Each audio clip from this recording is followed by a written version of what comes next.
Welcome, dear friend, and a most sincere thank you for choosing to spend this quiet time with us. A story has been prepared for you, a gentle tale woven from silence and soft, resonant tones, crafted with the hope that it may serve as a peaceful vessel to carry you toward a night of deep and untroubled sleep.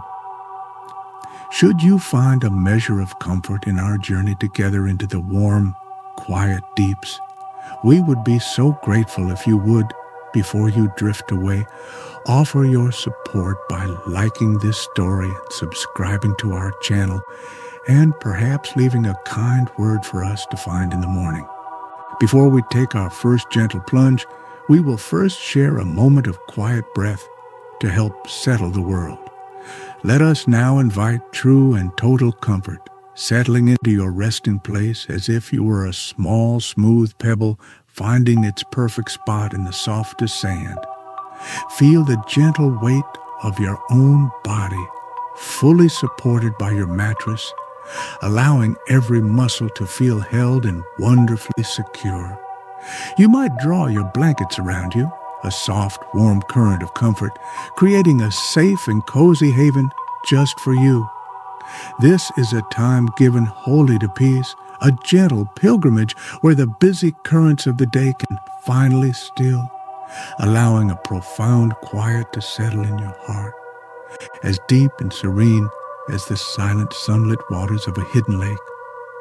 Let us now share a soothing breath like the slow, silent unfurling of a deep-sea frond. Gently, slowly, draw the air in through your nose, imagining it as a clean, cool current, filling every part of you with life and ease. Then release it just as softly through your mouth, a warm, quiet stream, carrying away any lingering cares.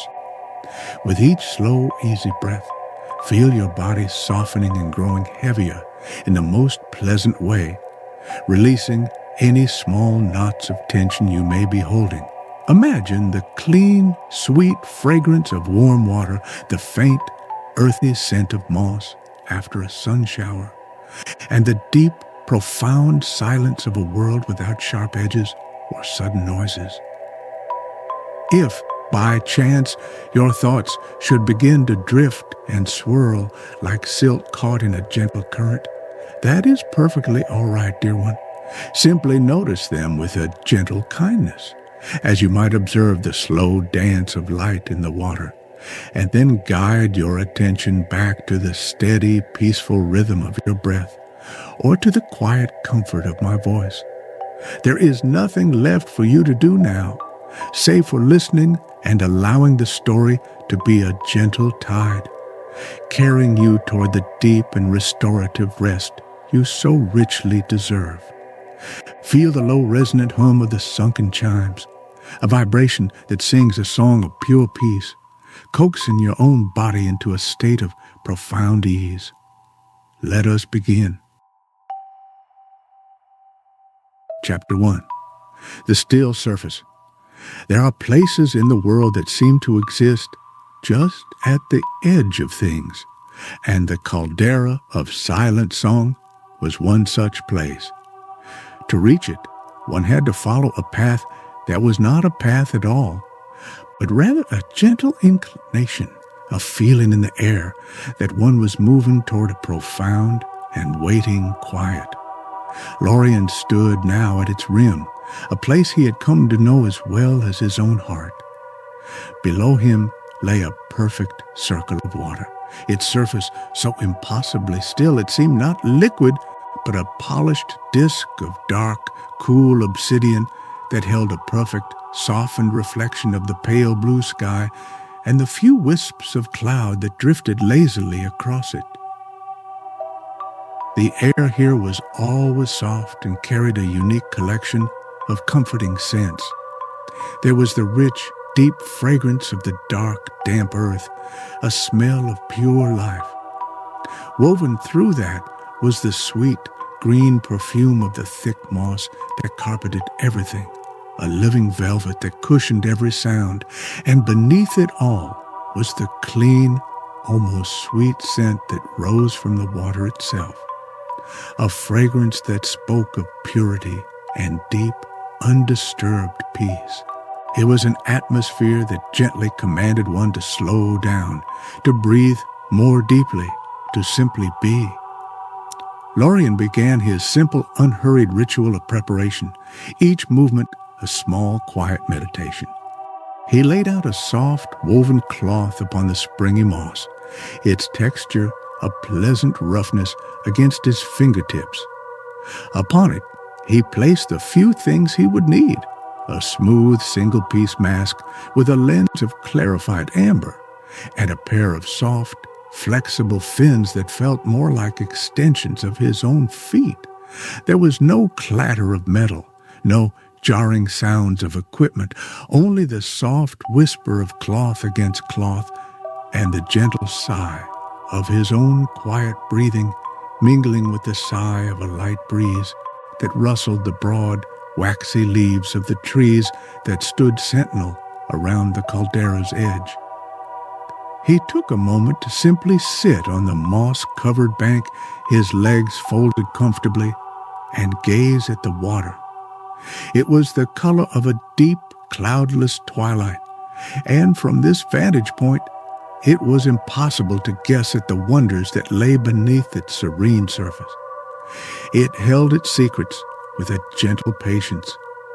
The only movement was the slow, hypnotic drift of a single fallen leaf as it journeyed across the dark mirror, its passage marked by the faintest of ripples that expanded in slow, perfect circles before dissolving back into stillness. It was a sight that could hold one's attention for an eternity, a simple, perfect lesson in the beauty of letting go. The sun, beginning its own slow descent toward the horizon, cast a soft, warm light across the western rim of the caldera. This golden radiance touched the tops of the trees, making their dark green leaves luminesce with a gentle fire, and the sight filled Lorien with a quiet, warming gratitude. He felt a profound sense of belonging here, as if he were not an intruder in this secret place, but a welcome guest, or perhaps even a part of its gentle ecosystem, like the moss and the trees themselves. He felt the day's lingering thoughts soften and dissolve, washed away by the immense peace of his surroundings. With unhurried movements, he slipped the soft fins over his feet and secured the amber-lensed mask over his face. The smooth, flexible material of the mask felt cool and pleasant against his skin, and the world seen through the amber lens took on an even softer, warmer glow. Everything appeared more gentle, its edges softened, its colors deepened. It was like looking at a world that had been steeped in honey and warm, late afternoon light, a view that invited calm and quieted the mind. He stood and walked to the very edge of the water, where a series of ancient smooth roots formed a natural, gentle entry. He placed a hand on the surface of the water, and, as always, was met not with a shock of cold, but with a surprising and wonderful warmth, a heat that felt alive and welcoming. It was like dipping one's hand into a comforting bath prepared just for them. He took one last, deep breath of the sweet, moss-scented air, held it for a moment in a state of perfect anticipation, and then prepared to leave the world of light and air behind for the silent, waiting world below. There was no jarring splash, no sudden, noisy entry. Lorien simply let himself slide into the water's embrace with a slow, fluid grace. The water yielded to him, parting without a sound, and then closing over his head, sealing him within its warm, silent sanctuary. The sounds of the surface world, the breeze in the leaves, the distant call of a bird vanished in an instant. They were replaced by a profound, enveloping, and most beautiful silence, a quiet so deep and complete it felt like the oldest thing in the world. He had come home. Chapter 2. The Gentle Descent. The moment the water closed over Lorien's head, it was as if a soft, heavy door had been quietly shut on the world above. The transition was absolute. All sound ceased, except for one, the soft, rhythmic whisper of his own breathing circulating within his mask. It was an intimate, reassuring sound, a quiet drumbeat of life in the heart of the immense liquid silence. The warmth of the water was immediate and complete, a full body embrace that felt like being wrapped in a blanket of liquid silk, chasing away any hint of a chill and coaxing every muscle into a state of deep, effortless release. He pushed off gently from the roots at the caldera's edge, his body instantly feeling light, almost buoyant. The water's unique, gentle density supported him, cradling him as he began his descent. He did not have to swim or struggle downwards. It was more a matter of allowing himself to drift, of surrendering his weight to the warm, clear medium around him. With the slowest, most languid kicks of his soft fins, he propelled himself gently forward and down, feeling more like a bird gliding on a thermal current than a man sinking through water. His limbs felt wonderfully free, untethered from their usual heaviness. The world seen through the amber lens of his mask was a place of dreamlike beauty. The sunlight that had been bright and golden at the surface was transformed as it pierced the water, becoming long, shifting pillars of soft, honeyed light. These radiant beams angled down into the deeps, illuminating clouds of tiny, harmless particles that drifted like dust motes in a quiet, sunlit room, each one catching the light for a moment before vanishing again. The effect was profoundly peaceful, a slow, silent, and endless dance of light in the heart of the deep blue twilight of the caldera. As he descended further, the water around him seemed to grow even clearer, the visibility stretching into the serene, dark blue distances. He could see the walls of the caldera sloping gently inward, their surfaces not of sharp, bare material, but covered in what looked like a soft, deep blue velvet, which he knew to be a unique, short-fibered moss that grew only in this perpetual warmth and dim light. The sight was incredibly soft on the eyes, a landscape with no hard edges, no jarring lines, only gentle curves and soft, deep color. The pressure in his ears equalized with a soft internal sigh, a gentle adjustment to this new, quiet reality. He felt the last vestiges of the surface world's gravity release their hold on him. He was truly weightless now, floating in a perfect equilibrium between sinking and rising, able to hang motionless in the silent warm water with no effort at all. It was a sensation of absolute freedom, a release from all struggle. And he paused his descent for a long moment, simply savoring the feeling of being held in this perfect, peaceful suspension. He continued his downward drift, his movements slow and deliberate. He passed by strange and beautiful underwater flora, plants with broad, translucent leaves that swayed in the almost imperceptible currents, their movements as slow and graceful as a dance in a dream. Some of them gave off the faintest of light, a soft internal phosphorescence that pulsed in a slow, hypnotic rhythm, adding to the gentle magic of the place. Their faint, cool light mingled with the warm, golden shafts of sunlight from above, creating a shifting tapestry of warm and cool tones that was endlessly fascinating. The feeling of the water itself was a constant, soothing presence. It flowed over his skin like the finest silk, a continuous, gentle caress. The warmth was not uniform, but shifted in barely perceptible currents, so that one moment a stream of slightly warmer water would drift past his arm, followed by a current that was equally warm but felt subtly different. A constant, gentle reminder of the living, breathing nature of this place. It was a world that was profoundly alive, yet profoundly silent. As the bottom of the caldera came into view, it was not a flat, barren floor, but a landscape of gentle rolling dunes of fine, golden silt. And amongst these dunes, he could see the soft, pearlescent glow of his destination, the source of the caldera's deepest secret, the reason for his gentle pilgrimage, the Sunken Chimes. They waited for him in the deep, their faint light a soft, welcoming beacon in the vast, warm, and beautiful silence. He approached not with a sense of purpose, but with a feeling of a quiet, reverent joy. Chapter 3. The Garden of Sound.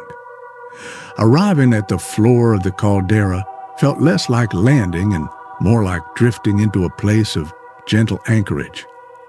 Lorien's fins brushed the soft, fine silt with a touch as light as a whisper, stirring up a small, slow-motion cloud of gold that quickly settled. He was now standing, or rather floating just above, a landscape that defied all earthly comparison. It was a garden grown from silence and light, a place of soft forms and even softer sounds, and its beauty settled in his heart with a feeling of deep, quiet contentment. The sunken chimes were even more wondrous up close. They were not arranged in any formal pattern, but hung in loose, organic clusters like a strange and beautiful fruit. They were made of a substance that resembled luminous, thick-shelled mother-of-pearl, their surfaces swirled with faint, iridescent patterns of soft pink and gentle blue. They varied in size, some as long as Lorien's arm, others as small and delicate as a willow leaf. From the top of each chime grew a soft, flexible tether that connected it to the broad, swaying fronds of the unique deep-water plants that served as their anchors. And from these chimes came the music of the caldera. It was not a melody one could hum, nor a rhythm one could tap a foot to. It was a music of pure chants and profound peace. As the deep, almost imperceptible currents of warm water moved through the garden, they would gently nudge the hanging chimes. When two chimes touched, or when one was brushed by a particularly strong, slow current, it would produce a sound. It was a low, resonant tone, a hum so deep and soft it was felt as much as it was heard, a gentle vibration that traveled through the water and seemed to sink right into Lorien's bones. He moved through this garden of sound with the utmost care, his slow, deliberate movements creating the gentlest of eddies in his wake. These small disturbances were just enough to stir the chimes he passed, and so his own presence became part of the orchestra. A slow sweep of his hand might cause a small chime to issue a soft, clear note like a single liquid bell. A slow kick of his fin would create a current that, a few moments later, would cause a larger chime to emit a deep, sonorous hum that vibrated through the entire garden. He was not merely an observer of the music. He was a gentle participant in its creation. The flora of the garden was as magical as the chimes. The plants had thick, fleshy leaves of a deep, velvety green, and they too glowed with a soft internal light, a cool phosphorescence that pulsed in a slow, steady rhythm like a sleeping heart. This cool blue-green light mingled with the warm, pearlescent glow of the chimes and the faint, golden pillars of sunlight from above, creating a submarine world bathed in a constant shifting and deeply soothing twilight. The soft, sandy bottom was covered in the finest golden silt, which was arranged not in messy piles, but in vast, slow-moving spirals, a visible representation of the resonant sound waves moving through the water. Lorien drifted over to a large cluster of chimes, hovering weightlessly before them. One of the larger chimes, touched by a current he could not even feel, swung slowly and gently touched its smaller neighbor. A chord of 2 notes bloomed in the silence, a perfect, gentle harmony that hung in the water for a long moment before fading. The sound was so pure, so completely peaceful, that Lorien closed his eyes behind his mask, simply absorbing the vibration. It felt like a physical touch, a gentle hand placed on his chest, calming his heart to an even slower, more restful rhythm. There was no sense of time here. Minutes and hours were meaningless concepts in a place of such profound and constant tranquility.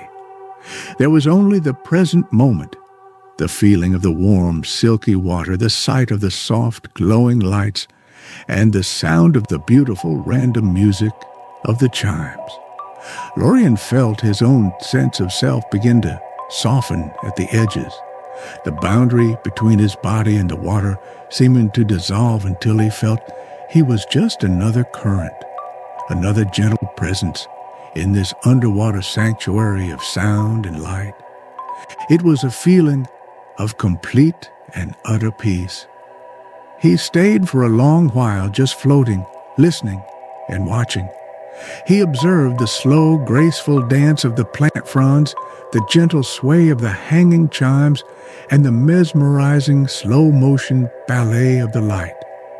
Each note that sounded was a small, perfect gift, a moment of beauty that arose from the silence and returned to it without fuss or fanfare. It was the gentlest music in the world, a lullaby sung by the deep, warm heart of the earth itself.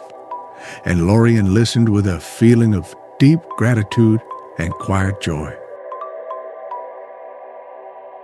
Chapter 4. Tending to the Tones. Lorien's presence in this underwater sanctuary was not merely for his own peace, but was part of a gentle, reciprocal arrangement. He was the tender of the garden, the quiet custodian of its soft music. His work here was not laborious. It was a series of simple, mindful actions performed with a light touch and a deep sense of care. His purpose was to ensure that nothing ever hindered the chimes from their gentle, resonant purpose, allowing them the freedom to sing their quiet songs. He drifted slowly toward a small, delicate chime that hung a little apart from its family. A single long tendril from a nearby plant had, in its slow, silent growth, wrapped itself gently around the chime, holding it still. The chime was silent, unable to sway in the currents. Lorien approached it with infinite slowness, his movements careful so as not to stir the silt. He reached out, his bare fingers feeling the soft, resilient texture of the plant tendril. With a touch as light as a thought, he carefully unwound the green strand, freeing the pearlescent chime. As soon as it was free, the small chime swayed in a passing current and tapped its neighbor, releasing a single clear high note. The sound was like a tiny, happy sigh of relief, a pure tone that shimmered in the water before fading. Lorien felt a quiet sense of satisfaction, a simple, wholesome joy in this small act of care. He had not commanded the chime to sing, but had simply created the conditions where it could, which was a far more wonderful thing. He watched the freed chime for a moment as it danced with its brethren, adding its own voice back into the gentle, random chorus. His next task was one of gentle housekeeping, Over time, the finest particles of the golden silt would settle upon the upward-facing surfaces of the larger chimes, very slightly dampening their resonance. Lorien would drift over to one of these large, sonorous chimes, and using only the edge of his hand, would brush the silt away with a single, slow, sweeping motion.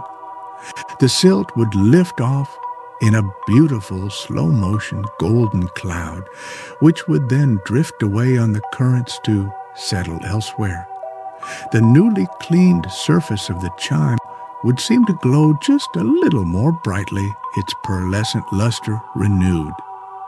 He worked his way through the garden in this manner, his attention wholly absorbed in these simple, peaceful tasks. The repetitive, gentle motions were a form of meditation, a physical expression of his deep respect for this place. His mind was not wandering. It was here, completely present, focused on the feel of a smooth chime beneath his palm, the sight of a golden cloud of silt dispersing in the water, the soft hum that vibrated through his bones when a newly cleaned chime sang out. It was a state of pure, uncomplicated flow, a perfect harmony between action and awareness. He noticed a small new chime, no bigger than his thumb, that had only recently finished growing from its tether. Its surface was still soft and held the faintest light. He floated before it, filled with a sense of gentle wonder. He did not touch it, but simply watched it, sending it a quiet, unspoken welcome. The garden was always, in its own slow way, growing and changing. It was a living place, and he was privileged to witness its slow, quiet evolution. This small new life was a promise of future music, of tones and harmonies not yet heard. While tending to a low-hanging frond, his hand brushed against a particularly large chime. The resulting tone was the deepest he had yet heard, a low, powerful hum that seemed to originate from the very center of the earth.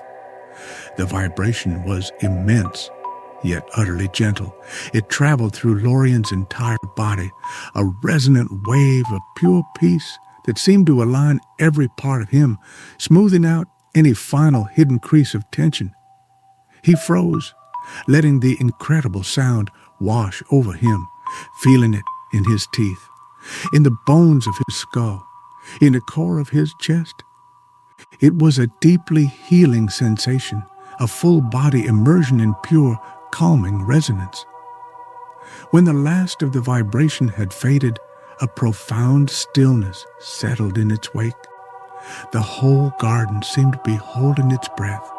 Lorien felt utterly calm, his mind as clear and still as the water around him. His gentle work was done for now. He had touched and tended to each part of the garden that required his care.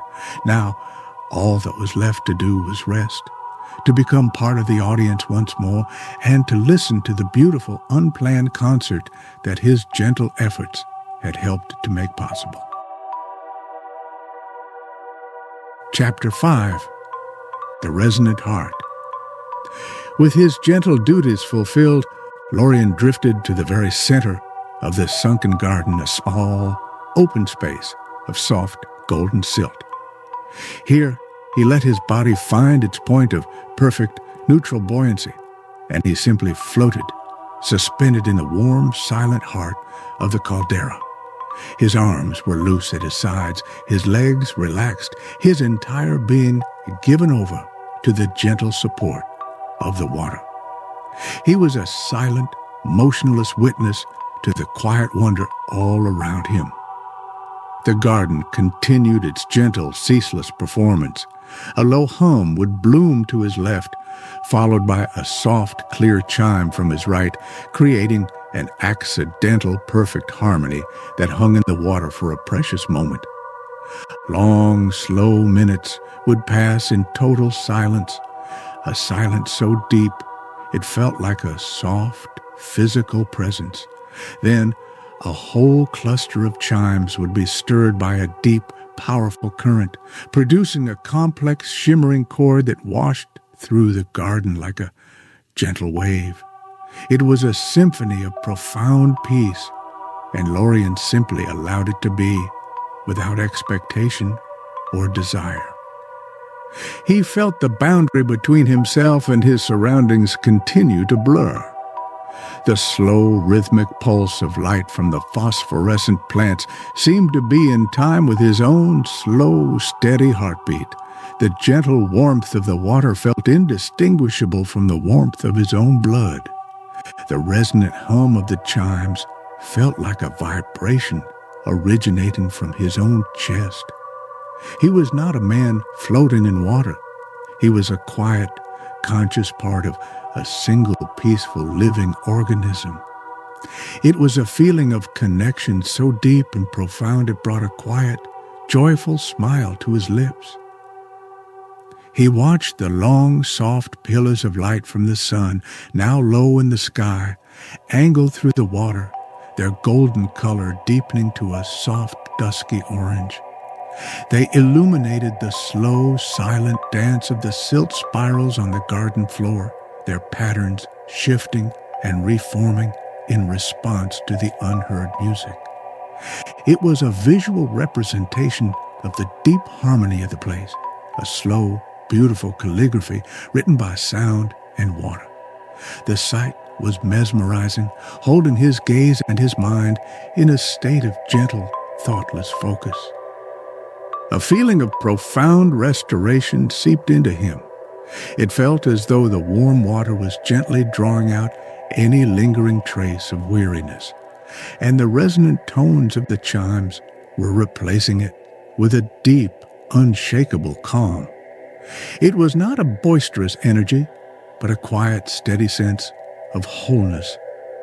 He felt his spirit being smoothed and settled, like a piece of wood being polished by a gentle, tireless tide. The peace of this place was now his own peace, something he would carry with him back to the surface. There was no signal, no clock, only a gentle internal sense that it was time. His quiet sojourn was complete. With a feeling not of reluctance but of quiet fulfillment, he prepared to ascend. He took one last long look at the beautiful glowing garden, fixing the sight, the sound, and the feeling of it in his memory. He knew he would be back, for he was as much a part of this place as it was of him.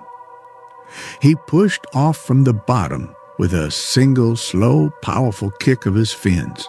His ascent was as unhurried and graceful as his descent had been. He rose through the warm, silent water, drifting upward through the shifting pillars of light.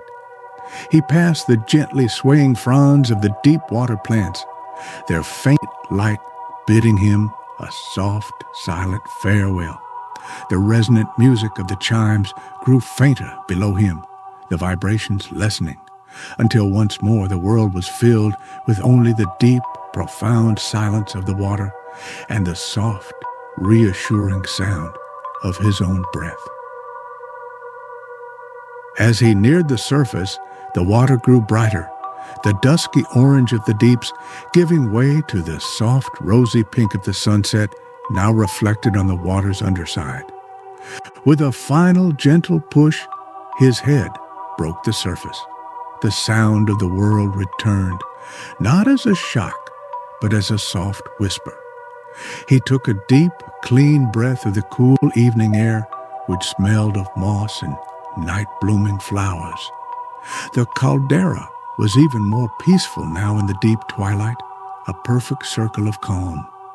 He floated on his back for a moment, gazing up at the first few stars appearing in the deep violet sky, his heart full of the quiet, resonant music of the deeps.